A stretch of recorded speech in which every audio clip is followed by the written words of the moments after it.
نحمده ونصلي ونسلم على رسوله الكريم اما بعد فاعوذ باللہ من الشیطان الرجیم بسم اللہ الرحمن الرحیم۔ سرکار مدینہ صلی اللہ علیہ وآلہ وسلم ارشاد فرماتے ہیں کہ ہر چیز کے لیے ایک دل ہوتا ہے، ہر چیز کا ایک دل ہوتا ہے، اور قرآن کا دل سورہ یاسین ہے۔ جس نے سورہ یاسین رب تبارک و تعالیٰ کی رضا کے لیے صرف اور صرف ایک مرتبہ پڑھی، رب تبارک و تعالیٰ اس کے نامہ اعمال میں 10 قرآن مجید فرقان حمید پڑھنے کا ثواب لکھے گا۔ اور دوسری حدیث میں جو دارمی شریف کے اندر موجود ہے، سرکار مدینہ صلی اللہ علیہ وآلہ وسلم نے ارشاد فرمایا کہ جو شخص رب تبارک و تعالیٰ کی رضا کے لیے سورہ یاسین شریف کو پڑھے گا، اس کے سابقہ گناہوں کی مغفرت ہو جائے گی، لہٰذا اس کو اپنے مردوں کے پاس پڑھو۔ جب آدمی اپنے مردوں کے پاس پڑھتا ہے، قبرستان میں جا کر پڑھتا ہے، تو رب تبارک و تعالیٰ سورہ یاسین کی برکت سے قبرستان والوں کے تمام گناہوں کو معاف فرما دیتا ہے۔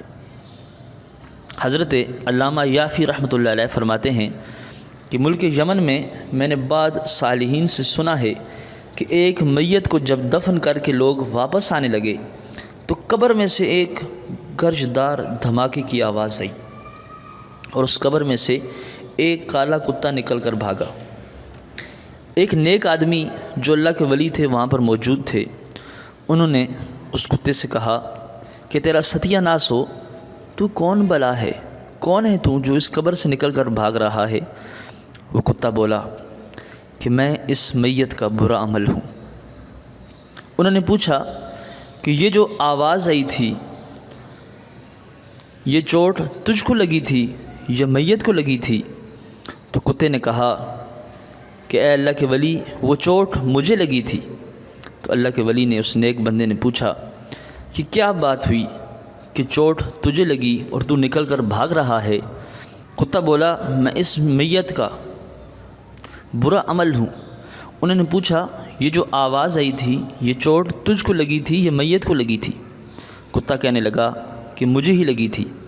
وجہ اس کی یہ ہوئی کہ اس کے پاس سورہ یاسین وغیرہ جن کا یہ شخص ورد کیا کرتا تھا، وہ ساری کی ساری نیکیاں اور سورہ یاسین اس بندے کے پاس آ گئیں، اور مجھے اس کے پاس تک نہ جانے دیا، اور مجھے وہاں سے قبر سے مار کر نکال دیا۔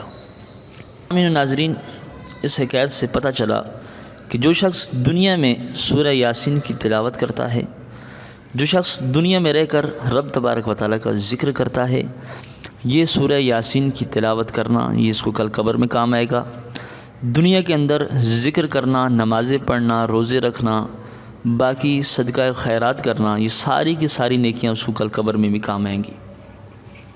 تو ہمیں بھی چاہیے کہ ہم زیادہ سے زیادہ نیکیاں کریں، تاکہ کل جب ہم قبر میں پہنچیں تو اس وقت یہ ساری کی ساری نیکیاں نور کی صورت میں، نورانی صورت میں ہمارے سامنے آ جائیں، اور ان نیکیوں کی برکت سے رب تبارک و تعالیٰ ہمیں جنت عطا فرما دے۔ دعا ہے کہ رب تبارک و تعالیٰ ہمیں ہر روز سورہ یاسین شریف کی تلاوت کرنے کی توفیق عطا فرمائے۔